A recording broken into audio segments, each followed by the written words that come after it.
তার মধ্যে মাদ্রাসায় শিক্ষকতা করা এটা একটা গুরুত্বপূর্ণ কাজ। তারপরে যে কোনো অন্যায় ইসলাম বিরোধী অপতৎপরতার মোকাবেলায় মাঠে ময়দানে ভূমিকা পালন করা, সম্মিলিতভাবে ইসলামের তাহাফুজের জন্য বিভিন্ন সময়ে বিভিন্ন কর্মসূচি পালন করা, এটা আমাদের একটা কাজ। সেই সাথে বাংলাদেশের রাষ্ট্র এবং রাজনীতিতে ইসলাম প্রতিষ্ঠা এবং ইসলামের বিধিবিধান, শরীয়তের বিধান, আল্লাহর বিধানকে বাস্তবায়ন করা, এটাও আমাদের জীবনের অন্যতম গুরুত্বপূর্ণ একটা লক্ষ্য এবং এটা আমাদের একটা মৌলিক কাজ। তবে প্রত্যেকটা কাজ যার যার মূল নীতি অনুযায়ী পরিচালিত হওয়া চাই, যেন একটা কাজের দ্বারা আরেকটা কাজ বাধাগ্রস্ত না হয়, ক্ষতিগ্রস্ত না হয়। ইসলামের সর্বমুখী সর্বব্যাপী সবগুলো কাজ মিলেই হলো পূর্ণাঙ্গ ইসলাম। কিছু কিছু বিষয় আছে যেটা আমাদের মধ্যে কোনো মতবিরোধ নাই, কোনো মত পার্থক্যও নাই, যেটা কোরআনের কথা, ইসলামের কথা, অকাট্য কথা, যেই কথার মধ্যে দ্বিমত করার কোনো অবকাশ নাই। সেই রকম একটা কথা হলো যে মুমিন মুসলমানগণ তারা তাদের জীবনের সকল ক্ষেত্রে আল্লাহর বিধান, আল্লাহর হুকুম বাস্তবায়ন করতে বাধ্য। এটা এমন না যে ইচ্ছা হলো করলাম, ইচ্ছা হলো না করলাম না, ব্যাপারটা এমন না। যেমন 5 ওয়াক্ত নামাজের বিধান পালন করা, এটা কি ঐচ্ছিক না বাধ্যতামূলক? মুমিনের জন্য পর্দা করা, নারী হোক বা পুরুষ হোক, নারীর পর্দা নারী করবে, পুরুষের পর্দা পুরুষ করবে। এই পর্দার বিধান ঐচ্ছিক না বাধ্যতামূলক? বাধ্যতামূলক। নারীর জন্য বাধ্যতামূলক, পুরুষের জন্য বাধ্যতামূলক। وَقُلْ لِلْمُؤْمِنَاتِ يَغْضُضْنَ مِنْ أَبْصَارِهِنَّ وَيَحْفَظْنَ فُرُوجَهُنَّ وَلَا يُبْدِينَ زِينَتَهُنَّ وَقُلْ لِلْمُؤْمِنِينَ يَغُضُّوا مِنْ أَبْصَارِهِمْ وَيَحْفَظُوا فُرُوجَهُمْ ذَلِكَ أَزْكَى لَهُمْ। আল্লাহ পাক রব্বুল আলামিন কোরআনের মধ্যে নারী পুরুষ উভয় সম্প্রদায়কে আলাদা আলাদা সম্বোধন করে পর্দার বিধান দিয়েছেন। নারীর পর্দার বিধান হলো ইয়াগদুদনা মিন আবসারিহিন্না, নিজের দৃষ্টি সংযত রাখা। নারীরা এই পর্দা সাধারণত করেই না। তারা মনে করে বোরকা পরছি, পর্দার ভিতর থেকে ফুসকি মেরে সব পুরুষ সবভাবেই দেখা যায়। অথবা মোবাইলের স্ক্রিনে, কম্পিউটারের পর্দায় নারীরা মনে করে যে কোনো পুরুষকে যে কোনো ভঙ্গিতে দেখলে কোনো সমস্যা নাই, আমি তো পর্দার ভিতরেই আছি। এটা নারীদের ভুল ধারণা। আল্লাহ পাক রব্বুল আলামিন নারীকে লক্ষ্য করে প্রথমে কি বলেছেন? ইয়াগদুদনা মিন আবসারিহিন্না। প্রথম পর্দা হলো নারীরও চোখের পর্দা। নারীর চোখে কি পর্দা? নারীর চোখের পর্দা হলো নারী অপ্রয়োজনে পর পুরুষের দিকে তাকাবে না। প্রয়োজন পড়লে দেখবে। প্রয়োজনটা কেমন? এখন নারী রাস্তায় বের হয়েছে, কোনো প্রয়োজনে হাসপাতালে যাবে, এখন রিক্সা নিতে হবে, অটো রিক্সায় উঠতে হবে, এখন অটো রিক্সার সাথে কথা বলতে হবে না? অটো রিক্সা আসতেছে কিনা সেটা দেখতে হবে না? ডাক্তারের কাছে গেছে, এখন ডাক্তারের সাথে তো কথা বলতে হবে। এই সকল প্রয়োজনে নারী পর পুরুষের দিকে তাকাতে পারে, কিন্তু একটা মোবাইলের মধ্যে, কম্পিউটারের মধ্যে পুরুষরা সুন্দর সেজে গুজে তারা অনুষ্ঠান করতেছে। এখন নারী তো সেই পুরুষকে দেখার প্রয়োজন নাই। যদি শুনতে হয় কথা, আলোচনা শুনবে, মনোযোগ দিয়ে পুরুষকে দেখবে কেন? সেই পুরুষটা আবার সুন্দর কিনা, সুদর্শন কিনা, সেগুলো বিশ্লেষণ করে নারীরা। এটা নারীর জন্য পর্দার বিধান যে অপ্রয়োজনে পুরুষের সৌন্দর্য নারীর জন্য দেখা জায়েজ না। পুরুষকে দেখা জায়েজ হলেও প্রয়োজনের ক্ষেত্রে অপ্রয়োজনে কোন পুরুষের সৌন্দর্য দেখার সুযোগ বৈধতা কোন নারীর জন্য নাই। যাই হোক, নারীর জন্য চোখের পর্দা, তারপরে নারীর জন্য নিজের সৌন্দর্য, ওয়ালা ইউবদিনা যিনাতাহুন্না, নিজের সৌন্দর্য পর পুরুষের কাছ থেকে আড়াল করে রাখা, এটা নারীর পর্দা। তো নারীর পর্দা দুই জায়গায়, নিজের দৃষ্টি সংযত রাখা নারীর পর্দা, নিজের সৌন্দর্যকে পর পুরুষের দৃষ্টির আড়ালে রাখা, এটাও নারীর পর্দা। পুরুষের পর্দা এক জায়গায়, পুরুষ নিজের দৃষ্টি সংযত রাখবে, পরনারীর দিকে তাকাবে না। বেপর্দা নারীও যদি চোখের সামনে দিয়ে যায়, সেই বেপর্দা নারীর দিকে চোখ তুলে তাকাবে না, এটা পরনারীর দিকে কোন পুরুষ তাকাবে না, এটা হলো পুরুষের পর্দা। এই পর্দার বিধানগুলো ঐচ্ছিক না বাধ্যতামূলক? বাধ্যতামূলক। নামাজের বিধান যেরকম বাধ্যতামূলক, পর্দার বিধান যেরকম বাধ্যতামূলক, রোজার বিধান যেরকম বাধ্যতামূলক, সামর্থ্য থাকলে হজ করার বিধান যেরকম বাধ্যতামূলক, সম্পদশালী হলে যাকাত প্রদান করা যেরকম বাধ্যতামূলক, সামর্থ্য অনুযায়ী আল্লাহর জমিনে আল্লাহর হুকুম বাস্তবায়ন করার জন্য খেলাফা রাষ্ট্র ব্যবস্থা বাস্তবায়ন করা, খেলাফত প্রতিষ্ঠা করা মুমিনের জন্য ফরজ। এই জন্য ইসলামী রাষ্ট্র ব্যবস্থা, ইসলামী শাসন ব্যবস্থা বাস্তবায়নের জন্য চেষ্টা করা, এটা মুমিন মাত্রই তার ঈমানী দায়িত্ব এবং কর্তব্য। এটার ব্যাপারে কোনো দ্বিমতের কোনো অবকাশ নাই। আল্লাহর বিধান যেটা রাষ্ট্রের সাথে সংশ্লিষ্ট, সেটা রাষ্ট্রে বাস্তবায়ন করা ফরজ। আল্লাহর বিধান যেটা আদালতের সাথে সম্পৃক্ত, সেই আদালতে বিচার ব্যবস্থায় আল্লাহর বিধান অনুযায়ী বিচার বাস্তবায়ন করা, এটাও মুমিনের জন্য ফরজ।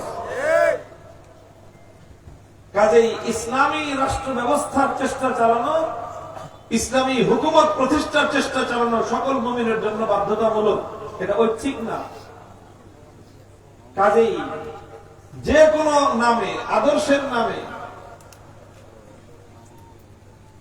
মানবাধিকারের নামে, গণতন্ত্রের নামে, যে কোনো কিছুর নামে, ধর্মনিরপেক্ষতার নামে, সংবিধানের দোহাই দিয়ে যে কোনো নামে আল্লাহর জমিনে ইসলামী রাষ্ট্র প্রতিষ্ঠার চেষ্টা করার যারা বিরুদ্ধাচরণ করবে, তারা মুসলমানের দুশমন, ঈমানের দুশমন, জানের দুশমন।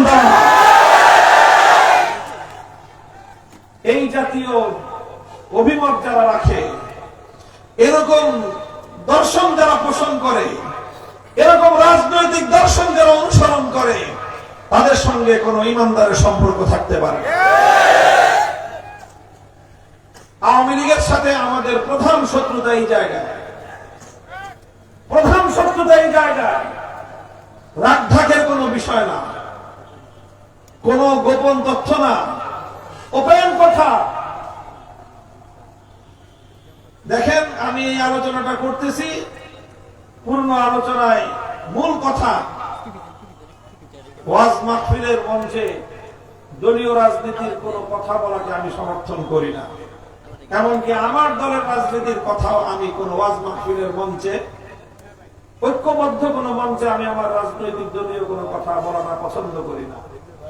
এমনকি সুনির্দিষ্ট কোন দলের বিরুদ্ধে কোন কথা বলা আমি পছন্দ করি না। বলবেন তারা আওয়ামী লীগের নাম নিয়ে যে কথা বললেন, হ্যাঁ, এই জায়গাটাই হলো কথা। যে কোনো দল, যে কোনো ব্যক্তি যখন সরাসরি ইসলামের কোন বিধানের বিপক্ষে দাঁড়াবে, তখন তার বিরুদ্ধে সম্মিলিত ইসলামের পক্ষ থেকে কথা বলা, তাকে প্রতিরোধ করা আমাদের ঈমানী দায়িত্ব হয়ে যাবে। আওয়ামী লীগের এটা রাজনৈতিক দর্শন যে তারা ইসলামী রাজনীতি বরদাস্ত করতে পারে না, তারা ইসলামী রাষ্ট্র প্রতিষ্ঠার কোন চেষ্টাকে সহ্য করতে পারে না। তারা একবার আইন করে ইসলামী ধর্মভিত্তিক রাজনীতিকে নিষিদ্ধ করেছিল, এবং তারা এখনো ধর্মভিত্তিক তথা ইসলামী রাষ্ট্র প্রতিষ্ঠার যে কোনো চেষ্টার তারা দলীয় আদর্শগত ভাবে বিরুদ্ধাচরণ করে। আওয়ামী লীগ বাংলাদেশের মানুষের কাছ থেকে বিতাড়িত হয়েছে, হয়তো কোনোদিন আবারও যদি তারা বিভিন্ন তাদের যে অন্যায় অপকর্ম, গুম খুন, হত্যাযজ্ঞ, নির্বিচারে জুলুম অত্যাচার, এই সমস্ত ভুলের ক্ষমা প্রার্থনা করে যদি আবার মানুষের মাঝে আসতে পারে, আসুক। কিন্তু আসলে আমাদের পক্ষ থেকে একটা আহ্বান থাকবে যে ইসলামী রাজনীতির যে বিরুদ্ধাচরণ করার যে মতবাদ, ওই মতবাদটা যেন সীমান্তের ওই পারে রেখে আসে। ওটা নিয়ে যদি আবার বাংলাদেশে ঢোকার চেষ্টা করে, আবার আমাদের সাথে যুদ্ধ হবে, আমরা লড়াই করব। ইসলামের জন্য কারোর সাথে আমাদের আপোষ করবার কোনো সুযোগ নাই। ইসলামের প্রশ্নে আমাদেরকে আবার লড়াই করতে হবে, নিরাপদ থাকতে হবে। আপোষহীন সংগ্রাম চলছে, চলতেই থাকবে ইনশাআল্লাহ।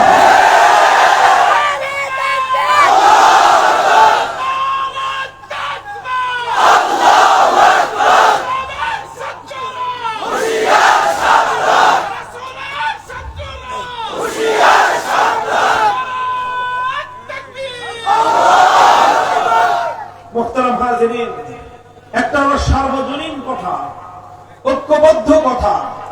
আমি এখন যে কথাগুলো বললাম এটা কোন দলীয় রাজনীতির কথা না, এটা হলো সকল দল মতের ঊর্ধ্বে উঠে ইমানের কথা, ইসলামের কথা। কথা বলেন ঠিক কিনা? এই ধরনের ওয়াজ মাহফিলের মঞ্চে এই সব কথাবার্তা বলবেন আপনারা। এই জাতীয় কথা প্রত্যেকটা মাহফিলে আলোচিত হওয়া দরকার। বিগত সময়গুলোতে এই মঞ্চগুলোতে ইসলামী রাজনৈতিক আলাপ এটাকে নিষিদ্ধ, অঘোষিত ভাবে নিষিদ্ধ করে রাখা হয়েছিল।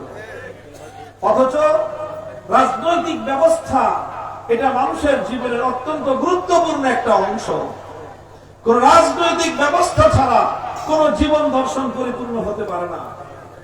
এই জন্য ইসলাম যেহেতু একটা পূর্ণাঙ্গ জীবন ব্যবস্থা, ইসলাম মানুষের ব্যক্তিগত জীবন যেরকম বিধান দিয়েছে, ইসলাম যেরকম মানুষের পারিবারিক জীবন ব্যবস্থা দিয়েছে, ইসলাম যেরকম মানুষকে ব্যবসা বাণিজ্যের বিধিবিধান দিয়েছে, ইসলাম যেরকম মানুষকে অর্থনৈতিক জীবন ব্যবস্থা দিয়েছে, ইসলাম যেরকম আদালতের বিচার ব্যবস্থা দিয়েছে, ঠিক তেমনি ভাবে রাষ্ট্র রাজনীতি কিভাবে পরিচালিত হবে, রাষ্ট্র ব্যবস্থা সংক্রান্ত ইসলামের একটা পূর্ণাঙ্গ দিক নির্দেশনা রয়েছে।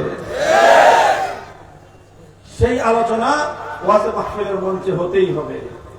যদি কোনো মাহফিল আল্লাহ মনে করে যে আমাদের মঞ্চে আল্লাহর নবীর ব্যক্তিগত আচার আচরণের কথা আলোচনা হবে, আল্লাহর নবীর পারিবারিক জীবনের আলোচনা হবে, আল্লাহর নবীর ইবাদত বন্দেগীর কথা আলোচনা হবে, আল্লাহর নবীর নামাজ রোজা হজ যাকাতের কথা আলোচনা হবে, কিন্তু আল্লাহর নবীর রাষ্ট্র ব্যবস্থার আলোচনা হতে পারে না, এমন কোন কথা যদি কোন মাহফিল কর্তৃপক্ষ চিন্তা করে, তাহলে সেই মাহফিল ইসলামের মাহফিল না, সেটা ইসলামের নামে ভণ্ডামি। কেন? ইসলামের যদি কোন আলোচনা হয়, ইসলামের যদি মাহফিল হয়, সেখানে ইসলামের পূর্ণাঙ্গতার কথা বলার সুযোগ থাকতে হবে, ইসলামের পূর্ণাঙ্গতার কথা হবে। তবে সর্বদলীয় নির্দলীয় এই ধরনের আয়োজনগুলোতে নির্দিষ্ট কোন দলের কথা আপনারা বলবেন না। এই যে আমাকে দেখে আপনারা যারা আমার দলের প্রতীক নিয়ে স্লোগান দিয়েছেন, এটা নিষিদ্ধ, খবরদার। এটা আমার দলের কোন সমাবেশ না। বলেন, এই সমাবেশ আমার দলের, আমার সংগঠনের? তাহলে এটা একটা মাদ্রাসার মাহফিল, এখানে কেন আমার দলের প্রতীকের স্লোগান দিলেন আপনারা? এটা ভুল করেছেন। আমি আপনাদেরকে শিক্ষা দিয়ে গেলাম, এই ধরনের মাহফিলে কখনোই কোন দলের, আমার দলের, অন্য দলের, অমুক দলের, কোন দলের সুনির্দিষ্ট এজেন্ডার কথা আলোচনা আমরা করব না। আমরা আলোচনা করব সর্বদলীয় ইসলামী রাজনীতির কথা, ইসলামী জীবন দর্শনের কথা। কথা পরিষ্কার? আল্লাহ পাক রব্বুল আলামিন আমাদেরকে আমল করার তৌফিক দান করেন। মুহতারাম হাজিরিন, আমি আপনাদের সম্মুখে আল্লাহর কোরআনের ছোট্ট একটা আয়াতের অংশ বিশেষ তেলাওয়াত করেছি। আলাম তারা ইলাল্লাযীনা ইয়াজুমুনা আন্নাহুম আমানু বিমা উনজিলা ইলাইকা ওয়া মা উনজিলা মিন ক্বাবলিক ইউরিদুনা আন ইয়াতাহাকামু ইলাত তাগুতি ওয়া ক্বাদ উমিরু আন ইয়াকফুরু বিহি ويريد الشيطان أن يضلهم ضلالا بعيدا। ছোট্ট একটা আয়াতের শুধু একটু তর্জমা করব আমার আলোচনার বিষয়ে। আল্লাহ বলেন, আশ্চর্য নিয়ে, বিস্ময় নিয়ে আল্লাহ পাক একটা প্রশ্ন রেখেছেন। আলাম তারা, লক্ষ্য করেছেন একটা আশ্চর্যজনক বিষয়। ইলাল্লাযীনা ইয়াজুমুনা আন্নাহুম আমানু, এক শ্রেণীর মানুষ আছে যারা দাবি করে যে তারা নাকি ঈমানদার। তারা কি দাবি করে? নিজেদেরকে কি বলে দাবি করে? ঈমানদার বলে দাবি করে। তারা বলে যে আমরা মুমিন। আলাম তারা ইলাল্লাযীনা ইয়াজুমুনা আন্নাহুম আমানু বিমা উনজিলা ইলাইকা ওয়া মা উনজিলা মিন ক্বাবলিক ইউরিদুনা আন ইয়াতাহাকামু ইলাত তাগুত। তারা দাবি করে যে তারা ঈমানদার, নিজেদেরকে মুমিন বলে তারা পরিচয় দেয়, মুমিন বলে তারা দাবি করে, অথচ ইউরিদুনা আন ইয়াতাহাকামু ইলাত তাগুত, অথচ তারা তাগুতের বিচার ব্যবস্থার কাছে নিজেরাই বিচার চাইতে যায়, অর্থাৎ তাগুতের বিচার ব্যবস্থার উপর তারা সন্তুষ্ট থাকে। আল্লাহ রাব্বুল আলামিন বিস্ময় নিয়ে আশ্চর্যজনক প্রশ্ন রেখেছেন দুনিয়াবাসীর সামনে, যে বেটা তুমি যদি তাগুতের বিচার ব্যবস্থায় সন্তুষ্ট থাকো তাহলে তুমি ঈমানদার হলে কেমনে? এটা আমার কথা নয়, এটা দুনিয়ার কোন মাওলানা সাহেবের কোন আলেমের কথা নয়, এটা দুনিয়ার কোন রাজনীতিবিদের কথা নয়, দুনিয়ার কোন দার্শনিক, দুনিয়ার কোন শিক্ষাবিদের কথা নয়, বরং এটা সরাসরি কার কথা? আল্লাহ বলছেন যে তুমি দাবি করো তুমি ঈমানদার, আবার তুমি তাগুতের বিচার ব্যবস্থায় সন্তুষ্ট থাকো। যারা তাগুতের বিচার ব্যবস্থায় সন্তুষ্ট থাকে তারা ঈমানদার বলে নিজেদের পরিচয় দিতে পারে না। যারা ঈমানদার বলে নিজেদের পরিচয় দেয় তারা তাগুতের বিচার ব্যবস্থায় সন্তুষ্ট থাকতে পারে না। বলতে পারেন যে তাগুতের বিচার ব্যবস্থাটা কি? আমি খুব সংক্ষেপে এই কথাটা আমার দেশের মানুষকে বোঝানোর চেষ্টা করি যে তাগুত জিনিসটা কি। উলামায়ে কেরাম, মুফাসসিরিনে কেরাম কোরআনে পাকের এই আয়াতের ব্যাখ্যা করেছেন, সর্বযুগেই ব্যাখ্যা করেছেন। তাগুত কাকে বলা হয় মানুষকে তার পরিচয় শিখিয়েছেন। আমি সংক্ষেপে 2 মিনিটের মধ্যে তাগুতের পরিচয় আপনাদের সামনে তুলে ধরব। তাগুত কাকে বলা হয়? তাগুত বলা হয়, লক্ষ্য করেন আপনারা আমার কথাটা, যে আল্লাহ পাক রব্বুল আলামিনের জন্য নির্দিষ্ট কিছু বৈশিষ্ট্য আছে, আল্লাহর জন্য নির্ধারিত কিছু মর্যাদা আছে, যেই মর্যাদাগুলো আল্লাহর জন্যই নির্ধারিত। আল্লাহর সেই নির্ধারিত মর্যাদায় আল্লাহর সাথে কাউকে শরীক করা যায় না। কথা বলে ঠিক না বেঠিক? যেমন ধরেন, ইবাদতের উপযুক্ত একমাত্র কে? এখন কেউ যদি আল্লাহ ছাড়া অন্য কারো ইবাদত করে তাহলে সে ঈমানদার না মুশরিক? সে ঈমান রক্ষা করলো না শিরক করলো? ইবাদতের মধ্যে যেরকম আল্লাহর সাথে অন্য আরেকজনকে অংশীদার সাব্যস্ত করলে একজন মানুষ ঈমানদার থাকতে পারে না, মুশরিকে পরিণত হয়। ঠিক এরকম এই মহাবিশ্বের মধ্যে দুনিয়ার মানব জাতির জন্য আইন এবং বিধান তৈরি করবার চূড়ান্ত ক্ষমতা একমাত্র কার? জোরে বলেন। মহাবিশ্বের মধ্যে আইন এবং বিধান তৈরি করবার চূড়ান্ত ক্ষমতা একমাত্র কার? আমি বললাম যে আইন এবং বিধান তৈরি করবার কেমন ক্ষমতা? কেমন ক্ষমতা? কথা শুনেন নাই আপনারা আমার? চূড়ান্ত ক্ষমতা। আইন এবং বিধান তৈরি করবার কেমন ক্ষমতা? চূড়ান্ত ক্ষমতা একমাত্র কার? চূড়ান্ত ক্ষমতা কেন বললাম? চূড়ান্ত ক্ষমতা এই জন্য বললাম যে মানুষও আইন তৈরি করতে পারে, মানুষ কোন বিধান তৈরি করতে পারে, তবে মানুষের আইন করার বিধান তৈরি করবার ক্ষমতা থাকলেও চূড়ান্ত ক্ষমতা মানুষের হাতে নয়। চূড়ান্ত ক্ষমতা একমাত্র কার হাতে? আল্লাহর হাতে চূড়ান্ত ক্ষমতা থাকার অর্থ হলো এই যে মানুষ আইন করতে পারবে, বিধান তৈরি করতে পারবে। কোন রাষ্ট্রের পক্ষ থেকে কোন সংসদ, কোন অ্যাসেম্বলি, কোন পার্লামেন্ট আইন তৈরি করতে পারবে, কোন মন্ত্রী পরিষদ আইন তৈরি করতে পারবে, যে কোনো আইন বিভাগ আইন তৈরি করতে পারবে, কোন আদালত বিচারপতিরা আইন তৈরি করতে পারবে। তবে এক শর্তে তারা আইন করতে পারবে, সেই শর্ত হলো সংসদের আইন, মন্ত্রী পরিষদের আইন, বিচার বিভাগের আইন, বিচারপতির আইন, সারা দুনিয়ার সমস্ত মানুষের আইন আল্লাহর আইনের আন্ডারে থাকতে হবে। আল্লাহর কোন আইনের বিরুদ্ধে যেতে পারবে না। আল্লাহ পাক রব্বুল আলামিন যা ইচ্ছা তাই আইন করতে পারেন। আল্লাহর আইন সারা দুনিয়ার মানুষের ইচ্ছার বিরুদ্ধে যেতে পারে। সারা দুনিয়ার মানুষ আল্লাহর আইন মানতে বাধ্য, আমার আল্লাহ কারো আইন মানতে বাধ্য না। তাহলে আইন করার চূড়ান্ত অধিকার একমাত্র কার? আইন করার চূড়ান্ত ক্ষমতা কার? তাহলে ইবাদতের উপযুক্ত একমাত্র কে? আইন তৈরি করবার চূড়ান্ত ক্ষমতা একমাত্র কার? কেউ যদি আল্লাহর পরিবর্তে আল্লাহর সাথে অন্য কারো ইবাদত করে, সে যেমন মুশরিক হয়ে যায়, ঠিক তদ্রূপ যে কোনো ব্যক্তি, যে কোনো দল, যে কোনো গোষ্ঠী, যে কোনো পার্লামেন্ট, যে কোনো রাষ্ট্র, যে কোনো রাষ্ট্রীয় মন্ত্রী পরিষদ, যে কোনো রাজা প্রজা, যেই হোক বাদশাহ, যেই হোক না কেন, যে কোনো বিচার বিভাগ, যে কোনো বিচারপতি, যে কোনো আদালত, তারা যদি কেউ আল্লাহর আইনের সাথে সাংঘর্ষিক, আল্লাহর আইনের বিরুদ্ধে কোন আইন তৈরি করে, তাহলে তাকেই বলা হয় তাগুত। তাকে কি বলা হয়? তাগুত। ইমানদারের জন্য বিধান হলো, হে মুমিন, তুমি যেমন আল্লাহর সাথে ইবাদতের মধ্যে অন্য কাউকে শরীক করতে পারবে না, ঠিক তদ্রুপ আইন করার ক্ষেত্রেও, আইন মানার ক্ষেত্রেও তুমি আল্লাহর সাথে কোন মাখলুককে শরীক করতে পারবে না। চূড়ান্ত আইন করবার অধিকার একমাত্র কার? মুহতারাম হাজিরিন, এটাই হলো আমাদের রাজনীতির প্রধান দর্শন।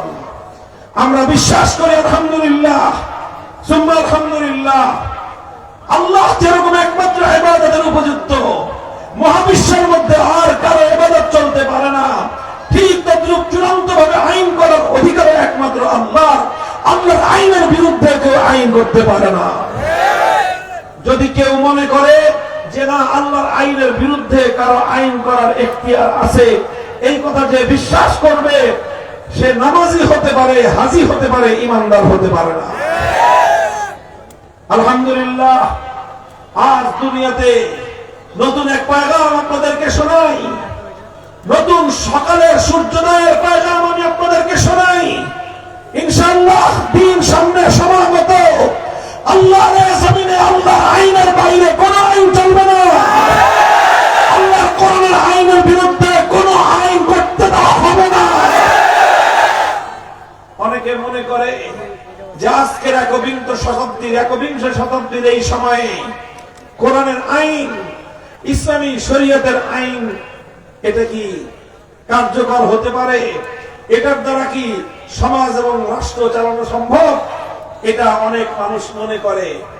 যারা এটা নিয়ে দ্বিধা সংশয়ে ভুগছে, তাদের ঈমান দুর্বল, তারা ঈমান হীনমন্যতার শিকার।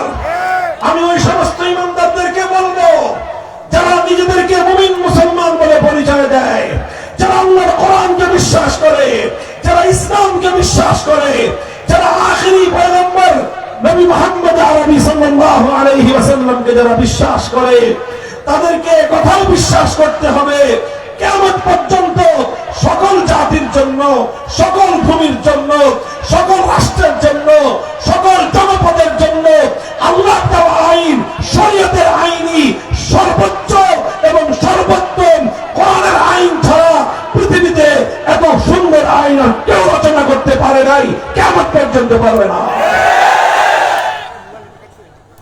যারা এরপর আমাদের এই ইমানের কথাগুলো কোরআনের আলোকে বুঝতে যাতে সমস্যা হয়, আল্লাহ নবীর হাদিস থেকে যারা এই কথা বিশ্বাস করতে চান না, ইসলামের ইতিহাস থেকে যারা এই কথা বিশ্বাস করতে চান না, তাদেরকে আমি সবিনয়ে অনুরোধ করব, আজ পৃথিবীতে এমন ভূখণ্ড আলহামদুলিল্লাহ আল্লাহর